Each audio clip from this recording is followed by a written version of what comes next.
Hello, and welcome to another tag team episode of We Only Look Thin. I am Katherine Weigel. I am one of your hosts. I have lost over 100 pounds and kept it off for over 5 years. Oh, yeah. I'm certified in a bunch of stuff, and with me today is my tag team partner, Donald Weigel, and I have lost about 100 pounds. I am your tag team partner, and I am excited about this episode. I am too. We're going to tap in to 5 years. Actually, how old are you? 50-something? I'm 53. Almost 100 years of experience. We are going to impart to you today. In this room is 100 years of experience in trying to lose and maintain health and fitness goals. Oh boy, I really am not a fan of that. No, I know you're not, which is why I enjoy doing it. In the same way that you like holding people's things against them that they don't like. Like when you find out somebody like doesn't like something, like cauliflower or ukuleles. Yeah, you immediately want to give them a ukulele made from cauliflower. Exactly. Yeah, exactly. But you know what? More than 100 years of experience. I'm actually going to give you, I don't know, how old are dinosaurs? Do you even know? Well, you mean like they were from billions of years ago. So do you know what predates dinosaurs? No. Calories. Oh. I'm glad you didn't say calories, because that would have blown the joke. Yeah. Calories have been around longer than the dinosaurs, everybody. Yeah, that's true. Like it's sort of like that chicken and the egg thing. Which came first, the chicken, the egg, or the calories from the egg or the chicken? I wonder if Brussels sprouts were the only food ever if nobody would have ever eaten anything, because like life wouldn't have evolved if because they all only would have had Brussels sprouts. Oh my gosh. to eat. Okay, we all know that when I was little I hated Brussels sprouts, and they just were What were Brussels sprouts called before Brussels existed? Or France. Yeah, I don't know. I don't know either. I guess Brussels is in Belgium, not in France. Yeah. It's not a country. So I blew that entirely. We are so full of facts, and we're very trustworthy for sure. Absolutely. No, but I actually, story of Brussels sprouts in my life. Hated them, hid them when I was a kid, hid them in my Barbie doll house when I was little. And then maybe 15 years or so ago, I had a deliciously roasted Brussels sprout and realized it was one of my favorite vegetables ever. Yeah. So that was great. Well, I thought I didn't like spinach for most of my growing up. I thought I didn't like it because it was always served like boiled or some other cooked to within an inch of its life so that it was all disgusting. But I was trying to cut corners and save myself some time a week or two ago. So I bought I can't recall the brand, or I will not name it, but I bought a brand of frozen Brussels sprouts, heat and serve. Yeah. And I took one bite and suddenly I was 7 years old again. No. It was disgusting. And I have no Barbie doll house to hide my Brussels sprouts in. I can't even imagine how horrible that Barbie doll house was with those. Oh, I thought you were going to say the Brussels sprouts. Brussels sprouts. It was just one Brussels sprout. I think my dad said, sorry, Dad, eat one Brussels sprout. And so I put it in my pocket, and then I, for some reason, hid it in my Barbie doll house. And then when we moved, I found it, and it was petrified, just like I was of eating Brussels sprouts. Exactly. And you, dear listener, might be petrified when you hear what this episode is about. It is. It is about calories. And we have done many episodes, I feel like many in a row even, that have focused on mindset, because really one of the things that I didn't know going into this was that this is about, I don't know what, 60%, 70%, 80% mindset. It is such a huge part of this whole thing. But today we're going to talk about the actual practical effects of calories and you. Yeah. Now, some of you may be thinking to yourself, we don't have proof that dinosaurs existed. That's right. We can't prove that the astronauts landed on dinosaurs. That's right. It was all done in a studio in Burbank, California. Absolutely. But we have some things to say about that, don't we, Donald? We certainly do. And the first of those, I guess we're going to get into it finally. We're going to get there. And the first of those is that to lose weight, you need to burn more calories than you eat. Yeah. And, that is to say that regardless of what plan you're doing, that's what's actually happening. Or no plan at all. Yeah, if you lose your appetite and you lose weight, guess what? Exactly. So if you're doing intermittent fasting, if you're on Weight Watchers, if you're doing low carb, if you're doing paleo, and you are losing weight, what is actually happening there is that you are burning more calories than you are eating. That is the fact. And so with that in mind, a lot of people don't like to hear that. A lot of people don't believe in it. A lot of people will use the fact that, labels can be up to 20% inaccurate on calories to just not bother and to throw the whole, the baby out with the bathwater. But that is what's happening. And that calories have consequences. Yep. I was going to say baby out with the Brussels sprout, but throw out the baby with the Brussels sprouts. I'm sorry. I had to get my joke in. You were trying to actually help people, and I just wanted the yucks. So yeah, I've been hung up for a very long time over whether they are Brussels sprouts or Brussels with an apostrophe S sprouts or Brussels possessive. If yeah, I really don't. I don't know what the real answer to that Let's is. Just call them BS. I could probably. Oh my goodness,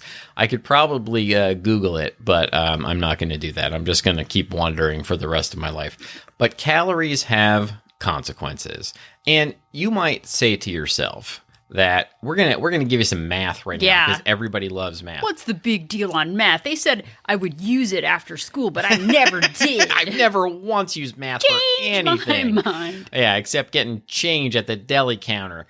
Anyway, so you may say to yourself, what's the big deal if I have an extra 100 calories here and there? So the accepted formula by science is that 3,500 calories equals about 1 pound. So if you eat 3,500 calories more than you burn, you will gain about a pound. So what's 100 calories? It's nothing. It's one day add a couple extra chips, a cookie here, an unmeasured dollop of mayo. Well, it's not going to affect me. What's the big deal? So if you eat just an extra 100 calories every day over what you're burning, that adds up to 36,500 calories in a year. What? And that equals about 10 pounds of gain in 1 year. Huh. But that's just 100 errant calories. You mean it adds up over time? It adds up over time. And if you eat an extra 500 calories a day, and let's just throw it out there, I would eat probably an extra 1,500, 2,000, sometimes more than that in a day when I was really full steam. Full steam. Yeah, I was trying to think of the right. Full steam is a good way to put it. So that 500 calories a day is 182,500 extra calories over the course of a year, which is 52 pounds that you could gain in 1 year. That's about a pound a week. Pound a week. That is huge. And it doesn't really seem day by day, especially when we look at things day by day. It's yeah. And this is actually me. Ha ha ha ha. Last night, I had a couple of extra snacks, and I thought to myself, it's the weekend. I'm just going to enjoy it. Yeah. And today will be better magically somehow, even though it's still the weekend. But when we keep adding up all of those untracked calories, unexpected calories, the treats from gym and accounting, it adds up. And that math is happening whether you believe in math or not. Absolutely. When you were just talking about The Weeknd, I was thinking of the artist The Weeknd and Save Your Beers for Another Day, which is an episode of ours. It is. That's very clever. Yeah, absolutely. It's good. So as we are like to do, I think that's how you say it, we are going to tag team a list of things that you're not ready to hear about calories. Listener, you think you're ready, but you're not. Yeah, grab your folding chair. Buckle up, buttercup. Yeah. Welcome to Pain Town. I don't know. Yeah, this is not really how we talk usually. No. But these are just some fun light talking points. There. Fun light talking points. Oh, boy. Okay, so here's, would you like me to do the first one? I don't know Please. if this is the 10th one or the first one, but whatever. So here we go. So this is something that comes up quite a bit, and it's something that I believe very strongly. And I think I'm just trying to fill the 5 minutes that I have to give my presentation. So here we go. Oh my goodness.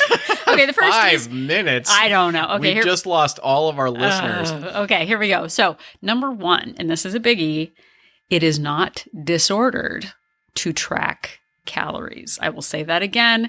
There are people who might have naturally thin relatives or judgy McJudgersons who are wondering why you're tracking and that's not what normal people do. Guess what? We track many things in our lives and none of it is disordered. Yeah, and look, this is bad news that people don't want to hear, but you almost, and I'm going to throw the word almost in there just to leave a tiny percentage of doubt, you almost certainly have to track your calories or at least track something in order to hit a weight goal. And imagine that you're trying to save money. Yeah, I'm trying to save for a house. I want to buy a house. And you want to save money, but you don't want to track your spending or you don't want to look at your bank account to see what's in there. No, it's you triggering. Might be able to save money. Like you might. It's possible that you could rein it in without actually paying attention to what you're actually spending. But chances are you probably can't, and that you actually need to be aware of what you're spending, because there are so many times in my life where I'm like, I feel like I didn't spend very much money this week. And then I look and I'm like, oh, I bought that and I bought that other thing. Yeah. And like, whoa. Yeah, that's how he talks to himself, actually. Yeah, all the time. But tracking is a tool to help you budget. And you can track spending. You can track your A1C level, investment portfolio, how much gasoline you have in the tank. Yeah, just imagine like you're driving and you're like, well, I can't look at the gas gauge, but I feel like I have enough gasoline to make it. It should be fine. I think I'll be good. But it's just a tool. And some people are better at limiting their spending. Some people don't have an issue with their A1C levels. And so it might not be on their radar. Yeah. But for you, if it is an important part of your life, and if you have a specific goal, then tracking is an easy way to get that done. It takes out the complexity. And you can track, like Donald said, you can track calories, you can track points. There are even studies that show that just simply writing down what you're eating each day leads to greater long-term weight loss. That was in the Diet Fix by Yoni Freedhoff, Dr. Yoni Freedhoff. But tracking matters. And if anyone says to you that it is disordered or it's diet culture, like finance culture is bad, A1C culture is bad, it is a tool and it is okay to use it. Absolutely. So the next thing that we want to touch on is that calories exist whether you track them or not.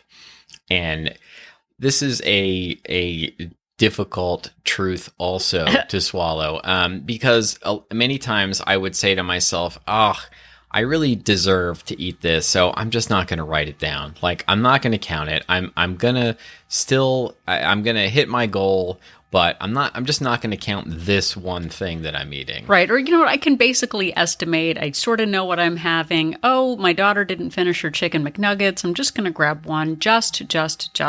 And when we justify and then are surprised at the results of gaining on the scale, there's no surprise there. It's just a fact that calories exist whether we track them. All of those sort of like bites, licks, and tastes that you have when you're preparing something or when you're making food for somebody else or when you're just trying something, whether whether you count it or not, your body counts it and it's real and you take it in. And guess what? That's even true on the weekends. Did you know that? Speaking of the weekend again. No, but it's like, I've been good all week. I don't know why I don't know why. Oh, guess what? The weekends are 2 days or 3 days maybe. So many people do the thing where they deprive themselves Monday through Friday or Monday through Thursday, and then they eat they go the other direction on the weekend, and they wonder why they can't lose weight. And they're not tracking, they're not counting, and they're not being consistent for all 7 days of the week. Yeah, no surprise.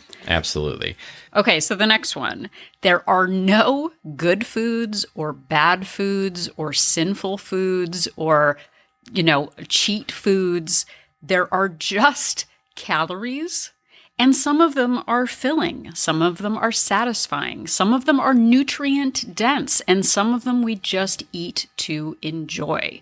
But there is no inherent goodness or badness in eating a food. And people all the time, they say, I've been eating so healthy. Oh, so healthy. I don't understand why I'm not losing weight. Well, are you counting your calories? No. But I'm eating so healthy. I'm just eating whole grain cereals and whole grain breads and nuts and organic things. And a lot of those things are very high in calorie, whether they are, in quotes, healthy for you or not. And here's the thing that a lot of people don't want to believe, but is true. Organic foods have the same amount of calories as the conventional foods. Yeah, they don't burn calories faster. They're not. Didn't you say in one episode that superfoods is there's no regulation around what you actually call a superfood? Yeah, you can call anything a superfood if you want to, and it doesn't matter. And things like farm to table, you might be making a moral judgment upon that I am making a morally superior choice by eating something that is farm to table.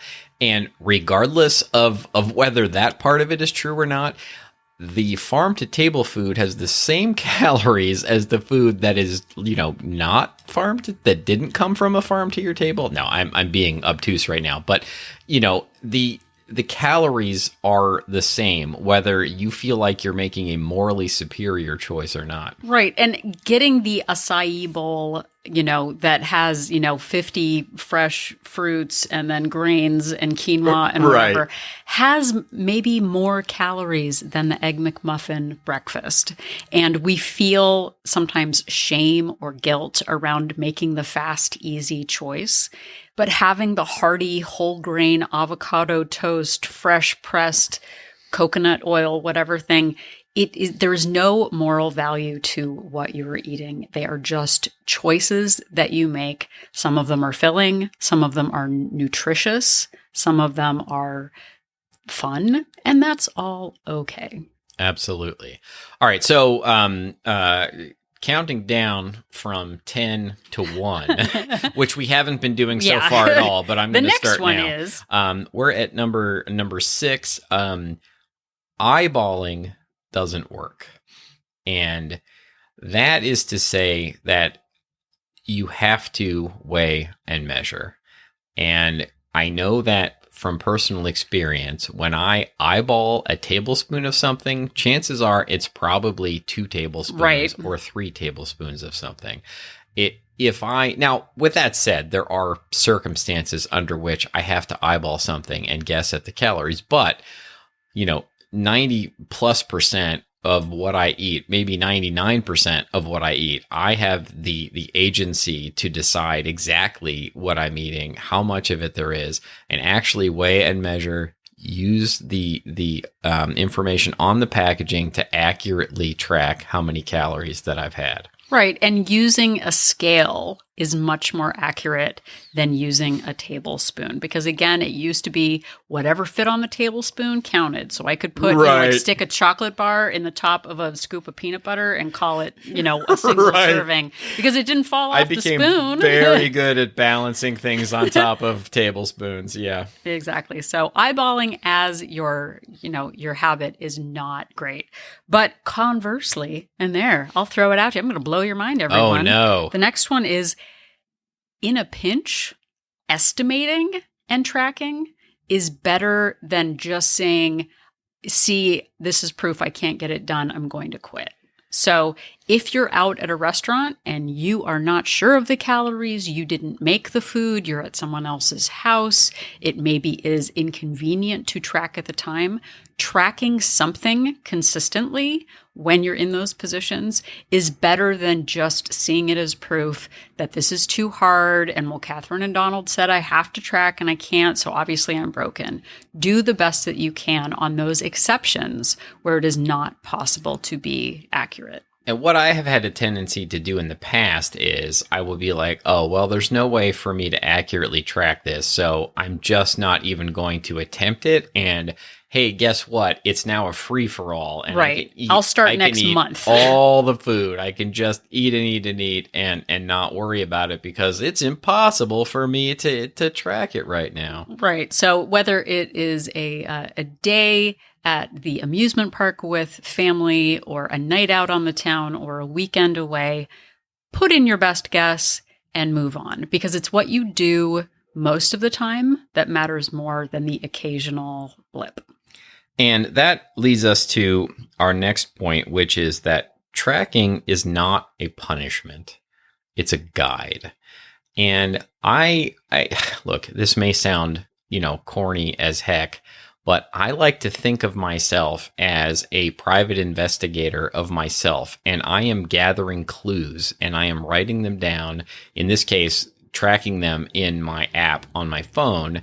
I am looking for clues as to why I'm up or down on the scale. And if I don't have that guide, if I don't have that information at my disposal, then how can I change anything? How can I take agency for my actions and really know whether I'm eating too much or I'm eating the wrong foods or whatever it is if I don't have that information written down? Would you call yourself a caloric Columbo? I could see you had a look. Just one more thing. I could see you had a look on your face that you were like dying to say something. Tap me in, bro. Donald, please stop talking so I can do my Columbo joke, my caloric Columbo joke.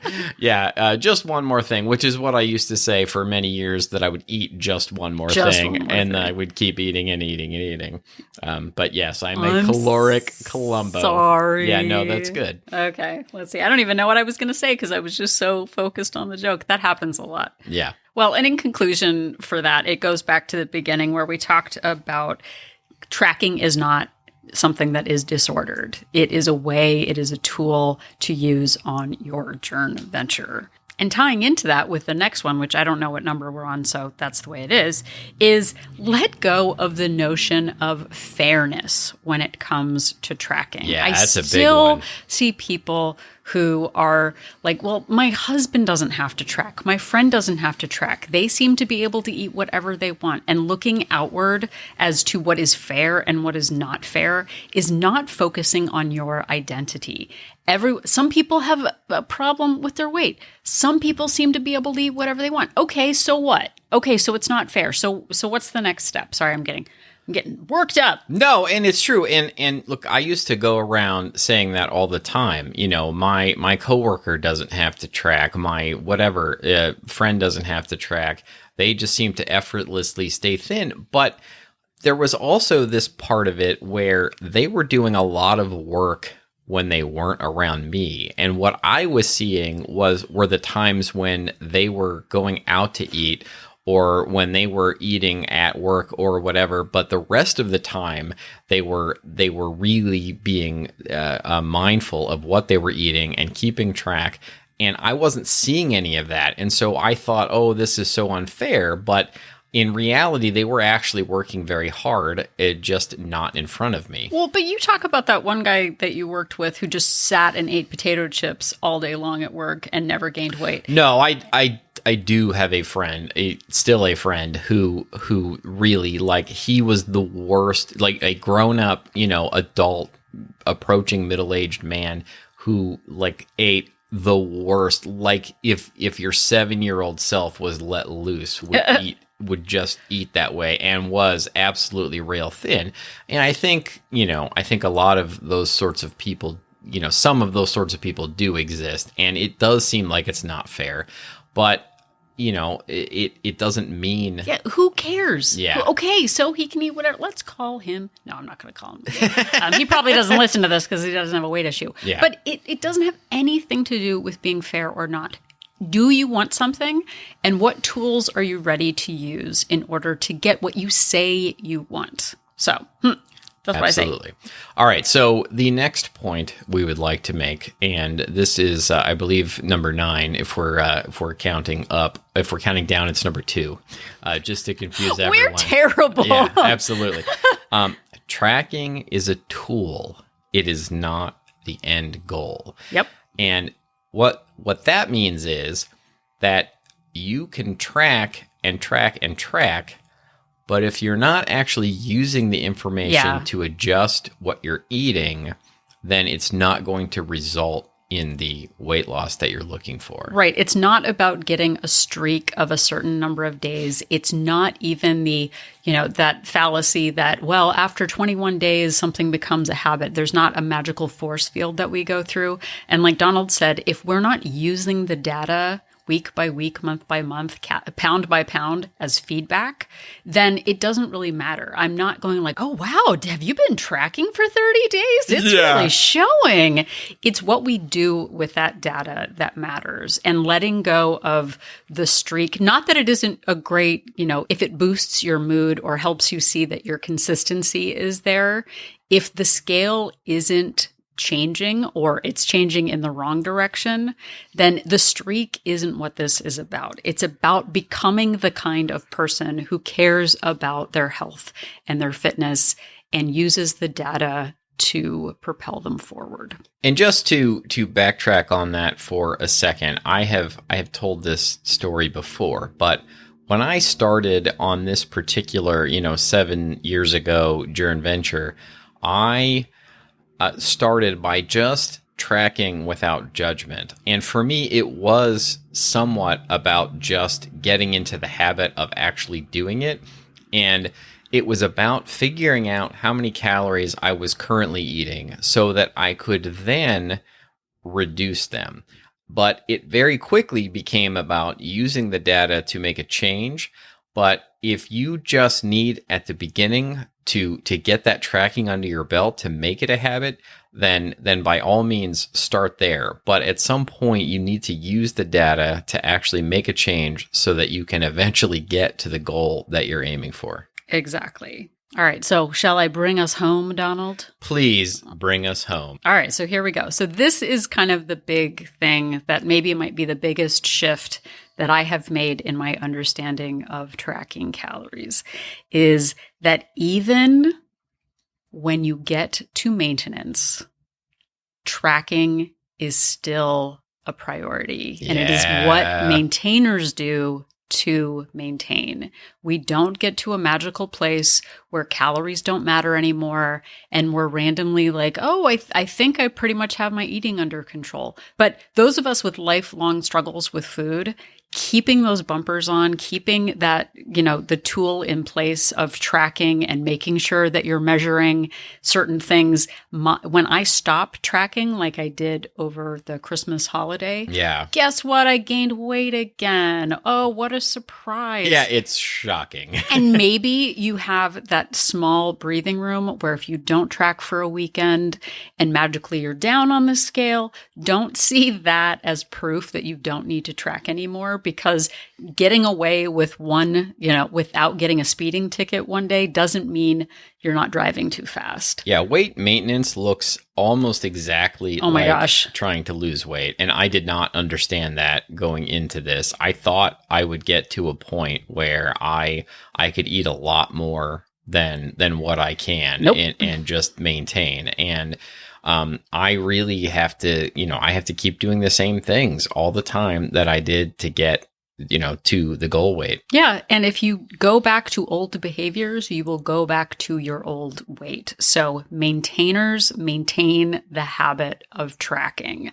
And that is a hard truth right to the solar plexus. Is that a thing that people have? I don't even know where a solar plexus is. Solar plexus, yes. I think it has something to do with the back or something? With wrestling. Yeah, I think it's your stomach. Oh, okay. Because I was like imagining full force strike. I don't know. I'm going to have to look it up now and link to it in the show notes or something. Thank you. So we have thrown a lot of bummer facts at you over the last 40 minutes, but really think about what friction there is, what might have struck a little too close to home for you on this episode, and really start working on that mindset around why calories matter to you. What loopholes are you invoking? What things are you not tracking that you might be able to at least give it a try, see how many calories are really in something, see if there's a difference, and pay attention to those extra 100 calories a day adding up to 10 pounds a year. Every day matters. Just because this journey venture never ends doesn't mean that investing every day doesn't matter. Hey, and it's just occurring to me now. I know that was a great closing thought, but think about the flip side too. If you eat just 100 fewer calories a day than you burn, then you burn 10 pounds in a year. And imagine burning 10 pounds this year. I would not be mad. Yeah, I would not be mad either compared to actually putting that on or staying the same. And imagine you do that every year and it adds up to a lot of weight in really what is not a lot of time. I am giving the final clap to the Caloric Columbo, Donald Weigel. I am the Caloric Columbo, for sure. Thank you so much for listening, and we really appreciate you. If you do not need to be a Caloric Columbo to find all of our episodes, they are found wherever you find podcasts. We are on all the major podcast platforms, and also you can go to our website and listen to every single one of them right there on our website at any time at weonlylookthin.com. Yep, and if you are at weonlylookthin.com, you can head over to that link that says join our support group to find out more about Wolt Place. Wolt Place is a Facebook-based accountability group for women. We are not a weight loss plan, but we are a place for candor, accountability, Zoom meetings, and honest talk about daily struggles and successes on this journey. I did not know how much I really would thrive in a support community until I joined one myself. So if you are interested, we have 2 subscription options. We have a monthly subscription with a 3-day complimentary trial and a 3-month subscription with a 7-day complimentary trial to see if Wolt Place is right for you. Yes, so please do that. And you can also interact with us on social media. We are at We Only Look Thin on Instagram, Facebook, and Twitter. And we also have an email address, weonlylookthin@gmail.com. I'm saying it like it's like, oh, ooh, an email address. Whoa. Gmail, I've heard of that. They have an email address? They're legit. You can send us episode suggestions. You can send us questions. You can send us compliments. You can just say hi. We appreciate all of that. And you can send all of those things to weonlylookthin@gmail.com. Yep, and if you have a couple of extra minutes and can head over to Apple Podcast, leave us a rating and a review. Not only does it help us know that what we're doing is making a difference, but it also helps the robots and the algorithms that they have help other people find the podcast. Yes, it helps robots find us. It sounds so much more menacing than just helping to people find our show. Also, another thing that helps people find the show is if you just tell people about us. We would be grateful for that. Word of mouth is one of the best ways for the show to grow. It really helps us. If you are face-to-face with somebody, if you're over the phone, if you're on a Zoom call, if you're interacting with somebody on a Reddit group, a Facebook group, if it comes up, we would really appreciate a shout out. It helps us very much. Yep, it sure does. So if we've given you the impression that Brussels sprouts have solar plexus and live in dollhouses, just remember that Catherine and I are an inspiration.